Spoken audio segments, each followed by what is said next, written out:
Hello everyone, I welcome you all to our channel Mission Concluding Exams. So today we are going to cover the 11th November current affairs. So the solution of this quiz it at the last. Okay, so start now. So our first question is a two-day joint coastal security exercise that was launched at Pradeep Coast, Odisha. So guys ये defence exam के लिए बहुत ज़्यादा important हो सकता है कि कौन सी कोस्टल एक्सरसाइज जो 2 दिन की हुई थी वो लॉन्च हुई थी एट प्रदीप कोस्ट पे उड़ीसा के, है ना? तो आपको यही बताना है। तो ऑप्शन आर सागर सुरक्षा, सागर पहरा, सागर कवच, सागर Parikrama, Sagar Chakra. So the right answer is Sagar Kavach. Okay, 2 days joint coastal security exercise हुई थी, वो सागर कवच नाम से हुई थी।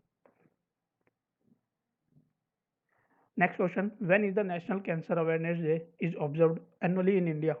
एनुअली कब ऑब्जर्व होता है इंडिया के अंदर? इट इज 7 नवंबर, 6, 8, 5 और 9 and the correct answer is 7 November. Third question, who among the following was elected unopposed as the president of hockey India?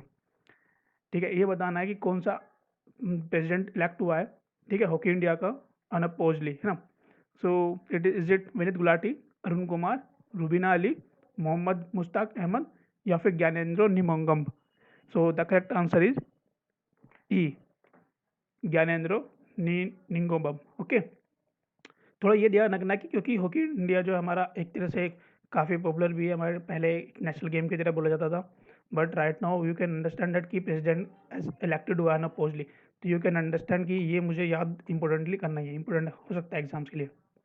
Next question is विजिया the virtual global investor round table 2020 was organized by the dash and the national investment and infrastructure fund.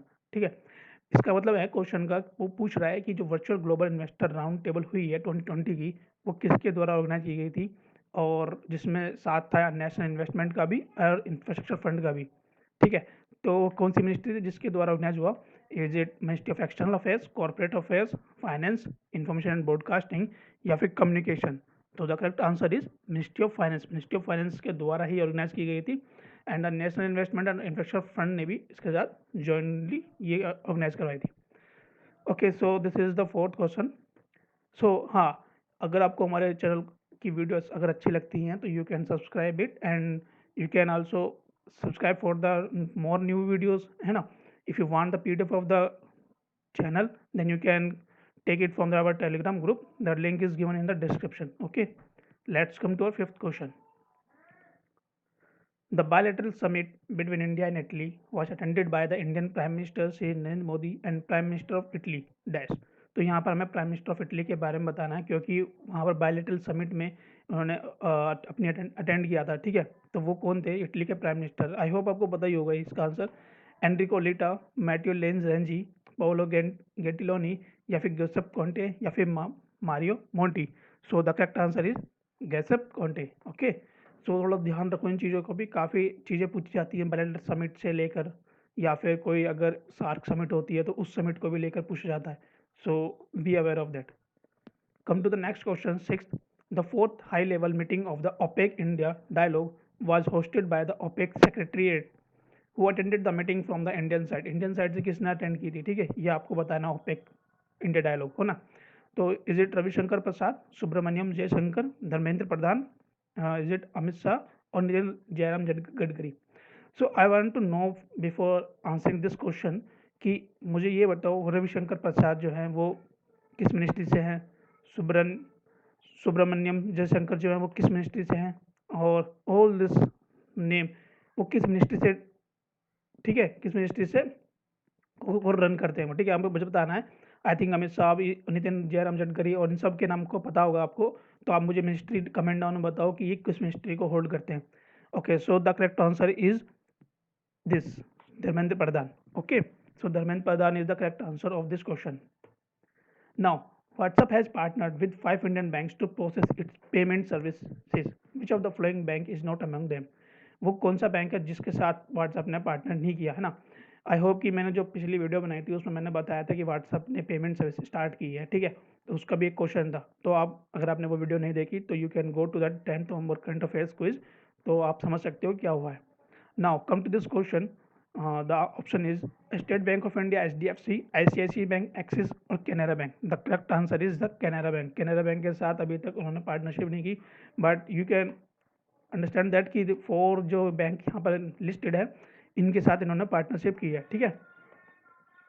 Now come to the next question, the eighth question. The Airport Authority of India, that is AAI, has signed a memorandum of understanding MOU with a subsidiary of NTPC Limited to promote usage of electric vehicles and and okay. So this question is asking about that कि जो airport authority of India है उसने एक memorandum sign किया है, मतलब MOU, with subsidiary of NTPC. NTPC की एक सब्सिडरी के साथ किया है, जिससे कि वो जो यूसेज है इलेक्ट्रिक व्हीकल्स का उसको प्रमोट कर सके और सोलर पावर प्लांट्स को एयरपोर्ट्स पे सेटअप कर सके, मैनेज कर सके और वो ऑपरेट हों एआई के साथ अकॉर्डिंगली, है ना. सो विच इज दिस, कौन सी एनटीपीसी है? इस ऑप्शन में से आपको वो आंसर बताना होगा अगर ऐसा क्वेश्चन आता है तो you need to remember that NTPC